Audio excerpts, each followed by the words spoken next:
के सदके मैं तुझे भी बनाया हूँ। आदम ऐसा कर, उस मुस्तफा पे 10 मरतबा दुरूद पढ़ दे, तेरा दैन वहां अदा हो जाएगा। अब मैं पूछना चाहूंगा, अरे बात शादी आदम की हो रही है लेकिन बात मुस्तफा की चल रही है। आने से पहले दुरूद मुस्तफा पे पढ़ी जा रही है। अल्लाह ने कहा था दुरूद पढ़ दे तेरा दहन हो जाएगा। जब इस शान पे बरेली के अहमद रजा खान, हम सुन्नियों के जान बरेली के पठान की नजर पड़ी है, कहा वाह रे मुस्तफा तेरी शान क्या है, शादी जन्नत में हो रही है, बात तेरी चल रही है। कहा तेरी शान को क्या कहूं, बरेली से कलम उठा के कहता है कि सरवर कहूं कि मालिको, मौला कहूं तुझे, बागे खलील का गुले सेबा कहूं तुझे, तेरे तो वस्फ़ ऐबे तनाही से है बरी है राहु मेरे शाह, मैं क्या क्या कहूं तुझे। लेकिन रज़ा ने खत्मे सुखन इस पे कर दिया कि खालिक का बंदा खल्क का आका कहूं तुझे।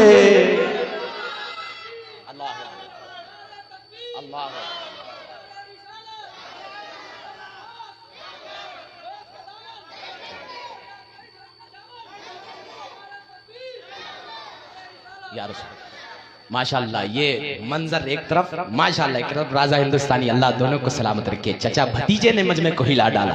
फिरोज ये हो रहे हैं कि शादियों के बाद अगर हमारी जिंदगी गुजर रही है ना, तो बिल्कुल अलग तरीके से जो बाप बड़ी मेहनतों के साथ औलादे नहीं होती है ना, बाप दर दर की ठोकरे खाता है, दर दर पे जाता है, काश मेरा औलाद हो जाता, मेरा औलाद हो जाता।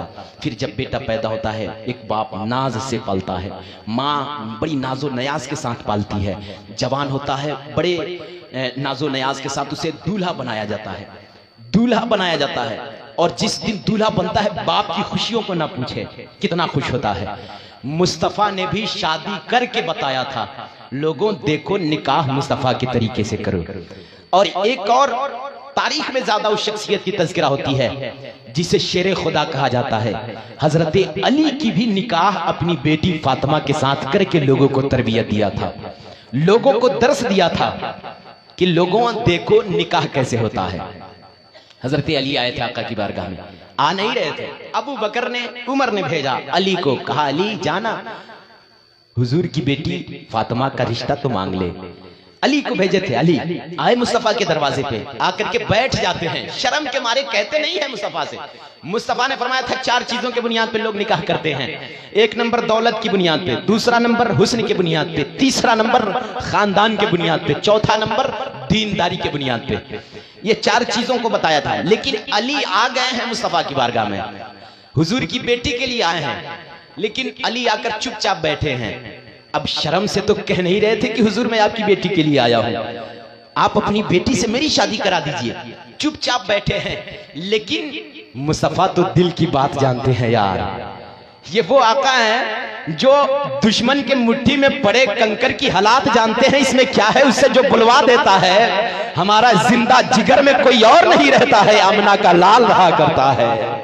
हाँ, तो वो जब दिल की हालात जानते हैं, अली शर्म से नहीं बोल रहे हैं। अली यही सोच रहे थे कि आका की इतनी हसीनो जमील लड़की फातिमा, जिसका तकवा लाजवाब, जिसकी तहारत लाजवाब, वो जानते थे कि फातिमा ऐसी है ना, वो जानते थे अली कि जब वो एक सजदा करती है तो रात खत्म हो जाती है, मगर फातिमा का सजदा मुकम्मल नहीं होता है। ये तकवे का आलम है। अली फरमाते हैं मेरे पास क्या है, मेरे पास तो कुछ नहीं है, लेकिन अली की नमाजों के बारे में जानते हैं। अली फरमाते हैं कि जब मेरा दिल करता है कि मैं अल्लाह से बात करूं तो मैं कुरान पढ़ने लगता हूं, और जब मेरा दिल करता है कि अल्लाह मुझसे बात करे तो मैं नमाज पढ़ने लगता हूं। उनकी नमाजों की कैफियत ये है कि जब नमाज के लिए खड़े होते थे ना, तो परिंदे आकर उनके सर पे बैठ जाते थे, इंसान समझकर नहीं, दरख्त समझकर। इतना साइलेंट, इतनी संजीदगी के साथ खड़े होते थे। ये अली की तहारत। लेकिन अली सोच रहे हैं ये पैगंबर की बेटी है, जिसके रिश्ते के लिए बड़े बड़े मालदार आ चुके हैं। ये पैगंबर इस्लाम की बेटी है, जिसके रिश्ते के लिए बड़े बड़े करोड़पति आ चुके हैं। अली जानते थे ये पैगंबर की बेटी है, जिसके लिए बड़े बड़े रईस आ चुके हैं। आकर कहते रहे या रसूलल्लाह बेटी फातिमा का हाथ मुझे दे दो, या रसूलल्लाह अपनी बेटी का निकाह मेरे बेटे के साथ करा दो, या रसूलल्लाह मैं मालदार हूँ, मैं करोड़पति हूँ, या रसूलल्लाह अपनी बेटी का हाथ मेरे साथ दे दो, अपनी बेटी के रिश्ते मेरे बेटे के साथ करा दो। लेकिन मुस्तफा जानते थे एक आने वाली उम्मतियों में बुरा हाल होगा, लोग गरीबों को सताएंगे, लोग लाचारों को मुश्किल करेंगे। मुस्तफा ने उस वक्त ऐलान फरमाया था, लोगों निकाह को इतना आसान कर दो, इतना आसान कर दो कि ज़िनाकारी मुश्किल हो जाए, बुराई मुश्किल हो जाए। मुस्तफा ने फरमाया था एक वक्त आएगा जो गरीब बेटियों को सताया जाएगा, गरीब बेटियों को रुलाया जाएगा। ये बेटियां रो रही है, आज मुहासबे का जायजा ले, अपने सोसाइटी और समाज का जायजा ले। कहीं 25 साल की बेटियां बैठ करके रो रही है, कहीं 30 साल बेटियां बैठ करके रो रही है। क्यों? बड़ी खुशी होती है। भाई आसिफ भाई की कल बारात जाने वाली है, मैं सुना 1 रुपए डिमांड में नहीं है, 1 रुपए जहेज नहीं लिया गया है। मुस्तफा जानते थे एक वक्त आने वाला है, 30 साल से जो बेटियां बैठी है, बाप के गरीबी की वजह से, बाप के लाचारी की वजह से लोग उसके रिश्ते में मुश्किल कर रहे हैं, रिश्ते लेकर के नहीं आ रहे हैं। मुस्तफा जानते थे आने वाले वक्त में मेरे कौम के बेटियों को रुलाया जाएगा। बड़े बड़े करोड़पति आ गए, या रसूलल्लाह बेटी फातिमा का हाथ दे दो। मुस्तफा ने कहा नहीं, मैं तुम्हारे साथ नहीं दे सकता, तुम्हारे साथ अपनी बेटी का निकाह नहीं कर सकता। लोगों ने कहा या रसूलल्लाह, अरे करोड़पति आए थे, बेटी का रिश्ता कर देना चाहिए था। अरे दौलतमंद आए थे, अपनी बेटी का शादी कर देना चाहिए था। बड़े बड़े रईस आए थे, अपनी बेटी की शादी कर देनी चाहिए थे। या रसूलल्लाह आपने किया क्यों नहीं? मुस्तफा ने कहा था लोगों जानते हो बेटियां दौलत से सुकून नहीं पाती है, बेटियां तो मुस्तफा की सुन्नत से सुकून पाती है। कहा जानते हो मैंने करोड़पति के हवाले बेटी को इसलिए नहीं किया, मैंने दौलतमंदों के हवाले किस लिए नहीं किया, मैं अमीरों के हवाले किस लिए नहीं किया। जानते हो आने वाली बेटियां रोएंगी, कहेंगी मेरे पास तो दौलत नहीं है, जमीन नहीं है, जायदाद नहीं है। मुस्तफा ने भी शादी की थी तो अपनी बेटी की शादी में बड़े से बड़ा दौलत दिया था, अपाची दिया था, कार दिया था। मेरे कौम की, मेरी उम्मत की बेटियां रोएंगी, मेरी बेटियां तड़पेंगी, मेरी बेटियां तरसेंगी। मुस्तफा ने कहा था मैंने इसलिए करोड़पति के हवाले नहीं किया ताकि आने वाली मेरे कौम के गरीब बेटियां जब जब तुझे गरीबी पे रोना आ जाए, जब जब लाचारी पे रोना आ जाए, जब जब तुझे मुफलिसी पे रोना आ जाए तो मातम ना करना, अपने गरीबी पे रोना नहीं, अपने बाप के गरीबी पे तरसना नहीं। अरे याद कर लेना अपनी महबूब की बेटी सैयदा फातिमा को याद कर लेना। कहा अपने गरीबी पे रोना नहीं, इसलिए कि दुनिया के दौलतमंद बेटियों को उसकी दौलत पे नाज होने लग जाए तो मेरे कौम के गरीब बेटियों को मुस्तफा की सुन्नत पे नाज होने लग जाए। मुस्तफा जानते थे कि मेरे कौम की बेटियां रोएंगी, तड़पेंगी, कहेंगी काश मेरे पास भी दौलत होता ना। तो फिर मुस्तफा जो अपनी बेटी की शादी में चाहते ना, मुस्तफा की पावर इतनी थी ना, मुस्तफा की पावर चाहते तो बड़े से बड़ा दौलत, इतना दौलत देते ना अपनी बेटी को कि दुनिया का कोई शख्स नहीं दे सकता है, लेकिन नहीं दिए। वो गरीबों का ख्याल किया। अब बेटियां इसलिए अपने कौम की बेटियों को देख रहे थे ताकि कोई बेटी रोए ना। मेरा टाइम खत्म हो गया है, तो आप कोशिश करें कि शादी सैयदा फातिमा की तरह करे। अली की बारात जा रही थी, आज हमारी बारात का मिजाज अलग है। बारात का तो तसव्वुर कहीं से तारीख में नहीं है। ये अलग बात है कि जाते हैं ना, हम नहीं जानते कि जब एक बेटी के दरवाजे पे जाते हैं, सबसे पहले तो जब रिश्ता देखने के लिए जाते हैं, किसी बेटी को देखने जाते हैं, तो देखने के दिन से ही पता नहीं बेटी वाला कितना कर्जमंद हो जाता है। अगर हमारे लिए चाय का इंतजाम करता है ना, हो सकता है कहीं कर्जा लेकर करता हो। हमारे लिए मुर्गे का इंतजाम करता है ना, हो सकता है कि वो बेटी वाला कहीं से कर्जा लेकर के करता हो। क्यों?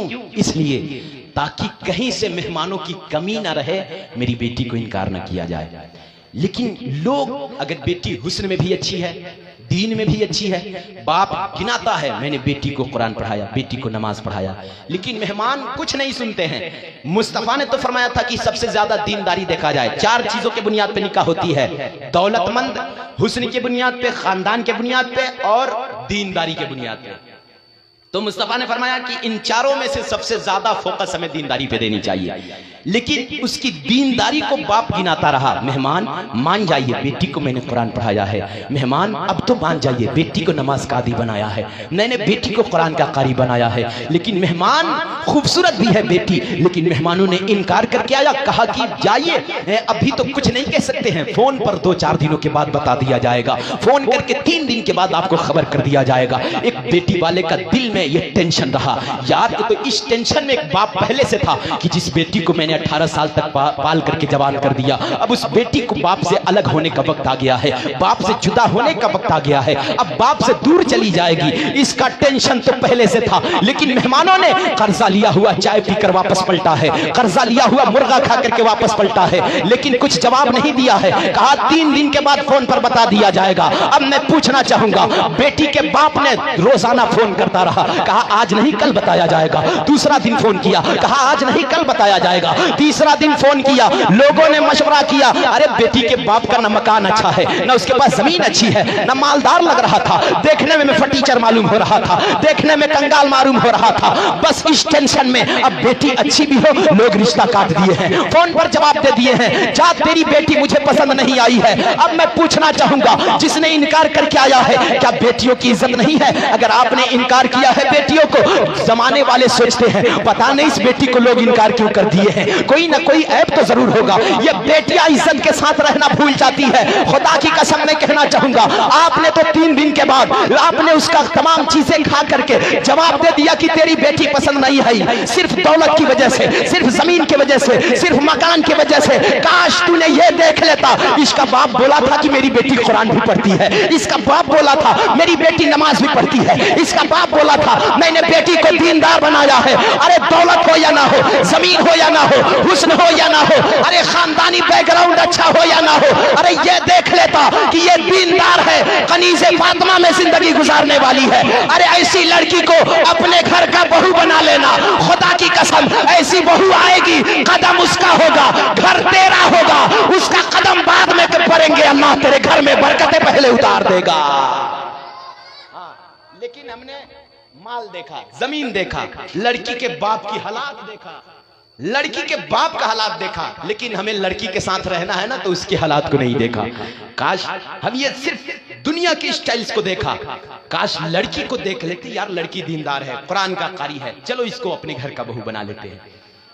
फिर जो शादी के बाद फौरन बाद ये मरहले आ जाते हैं ना, शादी के फौरन बाद 2-4 महीनों के बाद क्यों शिकायतें आती है कि मैंने बेटे को 2 महीना हुआ शादी किए हुए, लेकिन अब क्या वजह है कि वो बेटा जिसके शादी के दिन बाप इतना खुश था, अगर मैं बात करूं तो लंबी हो जाएगी शायद, और ये मैं नहीं चाहता कि कोई दिल शिकनी हो जाए। आप लोग को खाने की भी दावत है शायद, तो मैं अर्ज कर रहा था साहिब दुरूद पाक सुना दे आप, अल्लाहुम्मा सल्लल्लाहु अलैहि वसल्लम। दुरूद याद है तो सब कोई पढ़े अल्लाहुम्मा सल्ली अला, जो दुरूद याद है अल्लाहुम्मा सल्ली अला सय्यदना शफीअना मौलाना मुहम्मदिन अल-मादनी जूदी वल करम व आलिहि व सहाबिहि बारिक वसल्लम सलातन दाइमन सरमदन अबदा सल्लल्लाहु तआला अलैहि वसल्लम। ये भी दुरूद है। और सबसे पहली शादी हुई थी ना, तो दैन मोहर में क्या था जानते हैं? दुरूद मुस्तफा था यार, जिसे पढ़ने में हम और आपको ताई कर रहे हैं। आज हम 30 लाख 50 लाख दैन मोहर में इस तरह देते हैं, लाख हजार, लेकिन उस वक्त की शादी यार अजीब शादी थी। दुनिया के रिश्ते को अल्लाह ने दुनिया में बनाया, बाप बेटे का रिश्ता अल्लाह ने दुनिया में बनाया, माँ बेटे का रिश्ता अल्लाह ने दुनिया में बनाया, भाई भाई के रिश्ते को अल्लाह ने दुनिया में बनाया, पड़ोसी पड़ोसी के रिश्ते को अल्लाह ने दुनिया में बनाया। लेकिन ये मियाँ बीवी का वो रिश्ता है कि सबसे पहले अल्लाह ने जन्नत में बनाई है। ये जन्नती रिश्ते को शादी कहा जाता है, निकाह कहा जाता है। आदम अलैहिस्सलाम का दिल जन्नत में भी नहीं लग रहा था, जन्नत में रहने के बाद भी आदम का दिल नहीं लग रहा था, तो आदम ने अल्लाह से कहा था, अल्लाह तेरी जन्नत में सब चीज है मगर आदम का दिल नहीं लग रहा है। देखिए एक मर्द की जिंदगी में, चूंकि अल्लाह कुरान में फरमा रहा है कि मैंने औरतों को मर्दों के सुकून के लिए बनाया है, यह कुरान का आयत है। अल्लाह फरमाता है मैं मर्दों को सुकून के लिए उन्हीं के जिन्स से मैंने औरतों को बनाया है।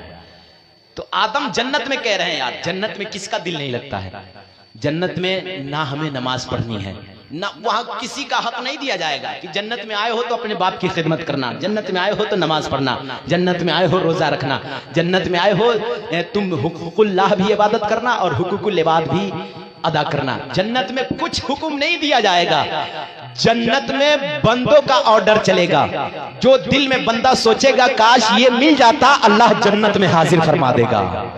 ये जन्नती चीजें हैं। सिर्फ जन्नत में आप ख्वाहिश करेंगे काश ये चीज होता, तो जन्नत में उसी चीज को अल्लाह हाजिर कर देता है। तो जन्नत में सब चीज है, जन्नती बिछौना, जन्नती मेवे, जन्नती फल फ्रूट्स और जन्नती खाना, सब चीजें हैं। कहां से? तो जन्नत में सब चीज है, मगर आदम ने कहा था अल्लाह जन्नत में सब चीज है मगर दिल नहीं लग रहा है। तो अल्लाह ने इतना सोचा, कहा आदम मेरी जन्नत में तेरा दिल नहीं लग रहा है? कहा वो उसका रीजन तो बताओ, क्यों दिल नहीं लग रहा है? आदम ने कहा था अल्लाह जन्नत में सब चीज है मगर मेरा हम सफर नहीं है, मेरा कोई साथी नहीं है, हम सफर नहीं है। अल्लाह ने थोड़ी सी नींद का गलबा दिया आदम, थोड़ी देर के लिए सुला दिया। अल्लाह सलामत रखे हमारे राजा हिंदुस्तानी को, ये मोहब्बतों से नवाज रहे हैं। तो ये आदम ने थोड़ी सी नींद का गलबा दिया, आदम थोड़ा सा सो गए। सोने के बाद उन्हीं के बाईं पसली से अल्लाह ने झट से एक औरत को बना दिया, उनके बाईं पसली से एक हसीनो जमील औरत को बनाया, जो जिसे हम और आप हजरत हौवा के नाम से जानते हैं और पहचानते हैं। हौवा हम तमाम मोमिनों की माँ है, आदम तमाम मोमिनों के बाप हैं। आदम बाप है, एक हसीनो जमील औरत को बना दिया। आदम थोड़ी देर के बाद बेदार हुए ना, क्या देखते हैं एक हसीनो जमील औरत खड़ी है, एक हसीना खड़ी है, ये औरत खड़ी है तो बिल्कुल सादा लिबास। तो थोड़ा सा बेदार बैठे रहे, मैं बात करूंगा इंशाल्लाह। भी ये समझिए कि ट्रेलर है, पिक्चर को हाथ नहीं लगा रहा हूं, बातें लंबी हो जाएगी, है ना।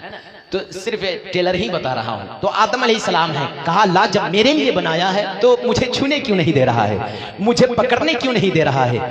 तो आदम अलैहिस्सलाम से अल्लाह ने कहा आदम ये तेरे दिल को सुकून के लिए बनाया है, अगर आज तू फ्री में टच कर लेता है, आज अगर तू मुफ्त में इसे पकड़ लेता है तो फिर आने वाली उम्मती किसी को भी पकड़ सकती है, किसी को भी हाथ लगा सकती है, किसी को टच कर सकती है, किसी से दोस्ती बना सकती है। गोया अल्लाह ने बता रहा है कि जब तक देन मोहर नहीं तेरा कोई नहीं है, जब तक तू देन मोहर नहीं देगा ना उससे बात कर सकता है। आज दुनिया का रूल है, शादी लगने के बाद 3 साल तक लोग बात करते हैं, 4 साल तक ये जवान हमारे फोन पे लगे रहते हैं। मैं पूछना चाहूंगा ये तुझे किसने बता दिया? अल्लाह ने आदम को बता रहा है, आदम खबरदार, अगर उसे देन मोहर अदा कहने से पहले, कबूल कबूल कहने से पहले अगर हाथ भी लगा दिया, एक जुमला भी उस औरत से बोल दिया तो खबरदार। आदम ने वहां, आदम को अल्लाह रोक रहा है। हम किस खेत के मूली है यार, आज शादी लग जाती है, 4 साल से बात करने लगता है एक जवान, 2 महीने तक बात करता है एक जवान, आज 4 साल तक एक जवान बात करता है। मैं पूछना चाहूंगा यार, उम्मते मुस्लिमा में पैदा हुए हो, देखना अल्लाह ने रोका था आदम को, कहा आदम खबरदार, जब तक देन मोहर अदा नहीं कर देगा तुझे छूना तो दूर की बात है, इस औरत को हाथ, इस औरत से बोलना भी नहीं है, बात भी नहीं करना है। आदम ने कहा अल्लाह जन्नत में मुझे तन्हा बनाया है, मेरा कोई नहीं है, मैं आखिर देन मोहर दूं तो क्या दूं, मैं आखिर कौन सी चीज को देन मोहर दूं। अल्लाह ने कहा था आदम टेंशन ना ले, एक महबूब बनाया तक उन्हीं के सदके में तुझे भी बनाया हूं। आदम ऐसा कर, उस मुस्तफा पे 10 मरतबा दुरूद पढ़ दे, तेरा देन मोहर अदा हो जाएगा। अब मैं पूछना चाहूंगा, अरे बात शादी आदम की हो रही है लेकिन बात मुस्तफा की चल रही है, आने से पहले दुरूद मुस्तफा पे पढ़ी जा रही है। अल्लाह ने कहा था दुरूद पढ़ दे तेरा दहन हो जाएगा। जब इस शान पे बरेली के अहमद रजा खान, हम सुन्नियों के जान बरेली के पठान की नजर पड़ी है, कहा वाह रे मुस्तफा तेरी शान क्या है, शादी जन्नत में हो रही है, बात तेरी चल रही है। कहा तेरी शान को क्या कहूं,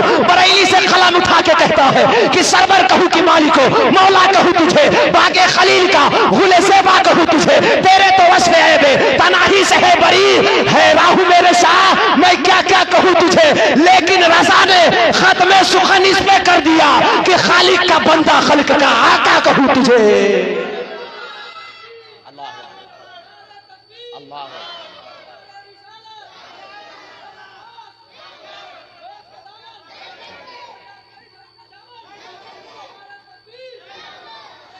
यार माशाल्लाह, ये मंजर एक तरफ, माशाल्लाह एक तरफ राजा हिंदुस्तानी अल्लाह दोनों को सलामत रखे। चचा भतीजे ने मजमे को हिला डाला, फिरोज रज़वी ने नहीं हिलाया, हाँ चचा भतीजे ने इस महफिल को हिला डाला। ये बता रहे हैं कि नारे से 3 फायदे होते हैं। नंबर 1, अगर नारा लगाकर आप सुनिएगा तो आपको सवाब मिलेगा। दूसरा फायदा, आपको सुनने में टेस्ट भी मिलेगा। तीसरा फायदा, मौलवी को थोड़ा सा रेस्ट भी मिलेगा, है ना। माशाल्लाह, थोड़ी देर में बात कर। तो आदम को अल्लाह ने कहा उस महबूब पे दुरूद पढ़ देना, तेरा देन मोहर अदा हो जाएगा। फिर आदम को हाथ लगाने दिया देन मोहर के बाद। तो ये रिश्ते अल्लाह ने सबसे पहले जन्नत में तामील फरमाई है। मियाँ बीवी के रिश्ते को, दुनिया के तमाम रिश्ते जन्नत में दुनिया में बनते हैं, लेकिन मियाँ बीवी का रिश्ता अजीम रिश्ता है, अल्लाह ने जन्नत में तामील फरमाई है। ये शान आज जब जन्नत में शादी हो रही थी तो मुस्तफ़ा की बात चल रही थी, आने से पहले चल रही थी। अल्लाह ने अभी मुस्तफ़ा को भेजा नहीं था, लेकिन बनाया सबसे पहले था। अल्लाह फरमा रहा है अव्वलु मा खलक़ल्लाहु नूरी, मैंने सबसे पहले अपने महबूब के नूर को बनाया है, लेकिन भेजा नहीं था, अपनी बारगाह में रखा था। आने से पहले जन्नत में उनका तज़किरा करा रहा था, उनका जिक्र करा रहा था। अगर आज हम अपने बेटे की शादी में उस पैगंबर का जिक्र कर रहे हैं, आज अपनी बेटी की शादी में उस पैगंबर का जिक्र कर रहे हैं, आज अपने खुशी में महबूब का जिक्र कर रहे हैं, तो ये किसी और की सुन्नत नहीं है। अरे ये विरासत में सबसे पहले मिली है, तो दुनिया के बाप को नहीं मिली है, ये हमारे बाप आदम को मिली है। और आज उनकी सुन्नत को जिंदा करके बता रहे हैं कि सुन्नत मुस्तफा पे है। जीना मेरा कैसे डूबेगा सफीना मेरा, और चीर कर देख लो ये सीना मेरा, दिल है या शहरे मदीना मेरा। हाँ, आज उनकी सुन्नत को जिंदा कर रहे हैं, बड़ी खुशी की बात है। कल भाई साहब की बारात जाने वाली है, मैं उनसे एक बात कहूंगा। बड़ी आसान होती है निकाह को कबूल कहना, टाइम है, बड़ी आसान होती है। आप लोग इशारा कीजिएगा थोड़ा सा, बड़ी आसान होती है। मैं माशाल्लाह हमारे हसनैन भाई को भी अल्लाह सलामत रखे, देर आए मगर दुरुस्त आए, अल्लाह सलामत रखे। वो बड़ी आसान होती है निकाह को कबूल करना, लेकिन शादियों के बाद हो ना हो, अगर कोई माँ और बेटे को बड़ी नाजो नयाज के साथ पाल करके बड़ा करे, शादी करे, चलने का फिरने का कमाने का सलीका बता दे, और निकाह के 2-4 महीने के बाद अगर वो माँ बाप को कुछ न समझे और बीवी को ही सब चीज समझे, तो एक माँ बाप के जिगर पे क्या गुजरेगा, माँ बाप के जिगर पे क्या गुजरेगा यार। आज दुनिया बोलती है ना कि माँ ज्यादा प्यार करती है, इसलिए बोलती है कि माँ कहीं भी कभी भी आंसू बहा देती है, रोने लगती है। लेकिन कुछ जवान बोलते हैं कि बाप के जिगर में प्यार नहीं होता है, कभी बाप को अपने लिए रोते नहीं देखा है। मैं कहता हूं यार, तू रात को जब तक वापस पलटता नहीं है ना, तो जिस तरीके से माँ बेदार रहती है ना, बाप को भी नींद नहीं आती है। बाप भी रात के सन्नाटे में रोता है। बाप का जिगर अल्लाह ने बड़ा बनाया है, वो सबके सामने नहीं रोता है, लेकिन बाप बंद कमरे में अंधेरे में रोता है ताकि किसी को पता ना चले। जब बेटी भी बाप रुखसत करता है ना, तो बाप को जल्दी रोते हुए आप लोग नहीं देखते होंगे, माँ कहीं भी रो देती है। उस औरतों का दिल अल्लाह ने नाजुक बनाया है, लेकिन बाप का जिगर अल्लाह ने मजबूत बनाया है, इसलिए जल्दी से बाप रोता नहीं है, वो अकेले में तन्हाई में रोता है, ताकि कम से कम इस बाप के जिगर को देखते हुए हमारी नस्लें आबाद हो। तो बाप भी उतना ही प्यार करता है। तो बड़ी आसान होती है, बड़ी मुश्किल होती है शादी के बाद के रिश्ते को समझना। शादी के बाद के रिश्ते को समझना, जब बीवी आती है तो हम एहसानात को, माँ बाप के एहसानात को भुला देते हैं। मैं सब कोई बाप बनेगा यार, जो आज बेटा है ना उसे भी बाप बनना है। हाँ, जो आज माँ बाप को छोड़ता है ना शादी के बाद, उसे भी एक दिन बाप बनना है। मेरे आका इरशाद फरमाते हैं कि सब चीज का सजा अल्लाह ने वहां रखा है, यहां से दूसरी जिंदगी में रखा है, लेकिन माँ बाप के गद्दार बेटों की सजा अल्लाह ने दुनिया में ही रखा है। मुस्तफा फरमाते हैं अगर तुम अपने माँ बाप के साथ गलत व्यवहार करोगे, गलत सलूक करोगे, तो उम्मीद रखो कि तेरा बेटा भी उससे ज्यादा तेरे साथ गलत सलूक करेगा। अगर तू आज माँ बाप का वफादार रहेगा, मुस्तफा फरमाते हैं कि इससे भी ज्यादा वफादार तेरा बेटा तुझे तुम्हारे साथ करके दिखाएगा। तो ये दुनिया में है। हम सोचते हैं कि यार बीवी आने के बाद अब कुछ नहीं है, उसी के साथ रहना सहना सब चीज कर लेते हैं, लेकिन ये नहीं सोचते हैं कि हमें भी एक दिन बाप बनना है, हमें भी एक दिन बाप बनना है। तो कितना दुख होता होगा एक माँ बाप को जो शादी के बाद उसकी बात ना सुनता हो। आज लगभग ये हालात है ना, यहाँ गांव देहात के हालात तो कुछ हद से ठीक है, मैं शहरों की अगर बात करूं तो बड़ी बेहयाई है, लेकिन मैं बातें लंबी नहीं करना चाहता। तो बहरहाल ये शादी मुस्तफा की सुन्नत है। मुस्तफा फरमाते हैं कि सबसे ज्यादा तवज्जो हमें दीनदारी की बुनियाद पर निकाह करनी चाहिए।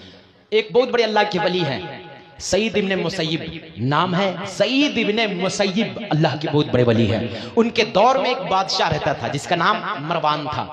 मरवान ने सईद इब्ने मुसय्यिब की एक हसीन व जमील बेटी थी जिसका तकवा लाजवाब था, जिसका तिहारत लाजवाब था, जिसका हुस्न लाजवाब था। वो बहुत हसीन व जमील थी, अल्लाह और उसके रसूल का फरमाबरदार थी, अल्लाह वाला भी थी और रसूल वाला भी थी। आज एक बात करूं, आज लोग वहाबियों में भी अपनी बेटी की शादी कर देते हैं। आज वहाबी के हवाले भी बेटियों को कर दिया जाता है। खुदारा बेटियों की जिंदगी और आखिरत को बर्बाद न करे।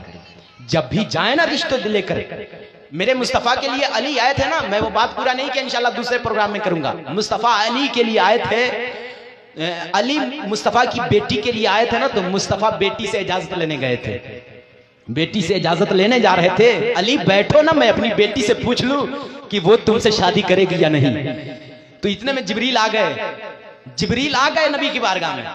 कहा या रसूलल्लाह आप किधर जा रहे हैं? कहा मैं अपनी बेटी फातिमा से इजाजत लेने जा रहे हैं।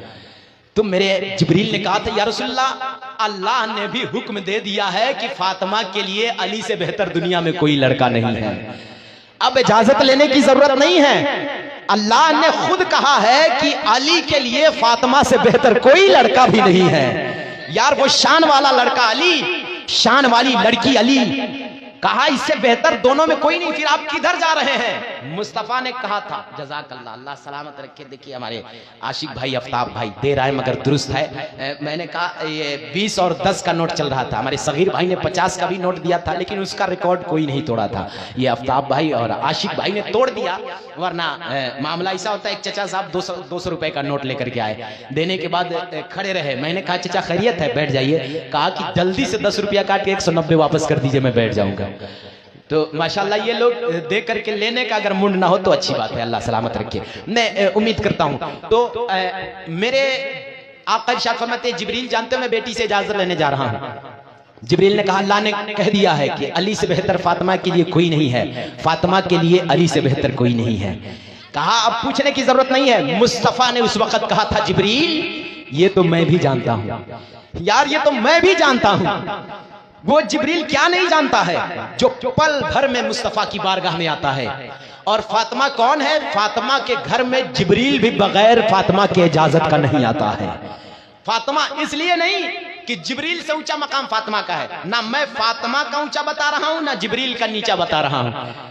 मैं फातिमा के तकवे के बारे में बताने की कोशिश कर रहा हूं। फातिमा के तकवे का ये आलम था, उसकी परहेजगारी का ये आलम था कि फातिमा ने इंतकाल के वक्त भी कहा था अल्लाह मलिकुल मौत को फातिमा की बारगाह में ना भेजना। मलिकुल मौत को भेज करके फातिमा का रूह ना निकलवाना। अल्लाह अगर फातिमा को मारना चाहता है ना तो फातिमा का रूह अपने कब्जे कुदरत से ले लेना, लेकिन मलिकुल मौत को फातिमा की बारगाह में ना भेजना। कहा वो क्यों? कहा फातिमा ने इसलिए कि जब से मुस्तफ़ा की बेटी फातिमा ने होश संभाली है तब से लेकर आज तक अरे सूरज की किरणों ने भी फातिमा के बाल को भी नहीं देखा है। अब फातिमा नहीं चाहती है कि जिब्रील आमी आए और फातिमा के चेहरे को देख ले।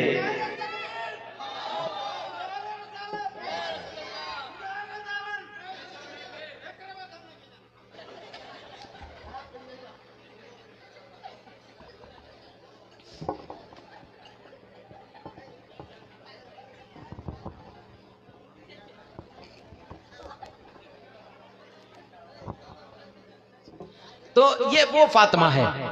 फरमाती है तो जिब्रील भी फातिमा के दरबार में नहीं आते थे बिन इजाजत का फातिमा का। तो जिब्रील आए, कहे या रसूलल्लाह जाने की जरूरत नहीं है, अल्लाह ने इस रिश्ते को बना दिया है कि अली के लिए फातिमा, फातिमा के लिए अली। मुस्तफ़ा ने कहा जिब्रील मुझे भी मालूम है, लेकिन मुझे अपनी उम्मतियों को सबक भी देना है, अपनी उम्मती को दर्स भी देना है।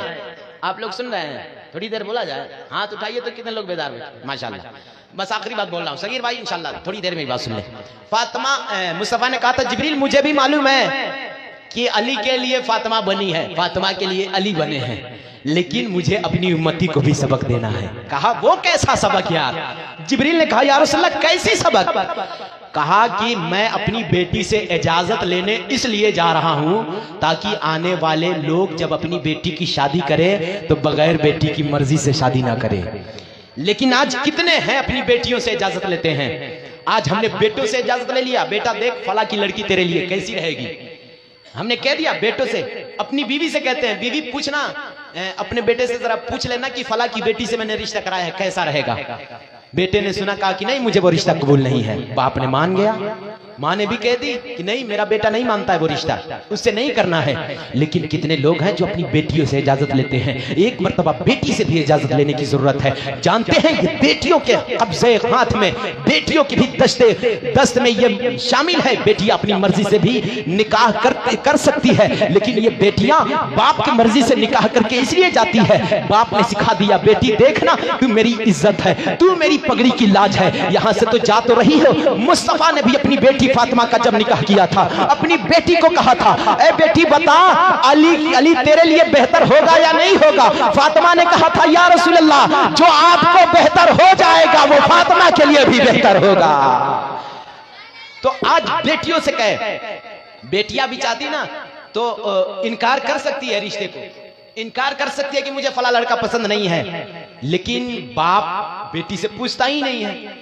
लेकिन ये बेटियां इनकार इसलिए नहीं करती है, बाप चाहे शराबी के हवाले कर देता है, बाप चाहे जुआरी के हवाले कर देता है। बाप सिर्फ इतना देखता है बेटी लड़का 50,000 कमाता है, बेटी लड़का का इनकम अच्छा है, बेटी लड़का का मकान अच्छा है, बेटी लड़का का जमीन अच्छा है। बेटी कुछ सुनती नहीं है, कुछ कहती नहीं है, बस बाप की बात पे सर हिलाती हुई मुस्कुराती हुई चुपचाप बर्दाश्त कर लेती है। बाप ने हवाले कर दिया, दौलत देखा हवाले कर दिया, जमीन देखा हवाले कर दिया, मकान देखा हवाले कर दिया, लेकिन ये नहीं देखा बेटी वो लड़का कुरान वाला है या नहीं, नमाज का आदी है या नहीं, वो खुदा वाला भी है या नहीं, मुस्तफा वाला भी है या नहीं। हमने बेटी को दे दिया, लेकिन बेटियां इसलिए नहीं, बेटियां इसलिए शिकायत का मौका नहीं देती है। बेटियां बाप के कहने के बाद उसे कबूल कर लेती है, उसके साथ निकाह कर लेती है। लेकिन जानते हो शराब के नशे में बेटियां कितनी सताई जाती है। आप जानते हो दौलतों की भीड़ भाड़ में बेटियों को कितना तरपाया जाता है। आप जानते हो मालदार घराने में बेटियां कितनी सताई जाती है। लेकिन बेटियां जब वापस मैके आती है, अपने बाप के घर आती है,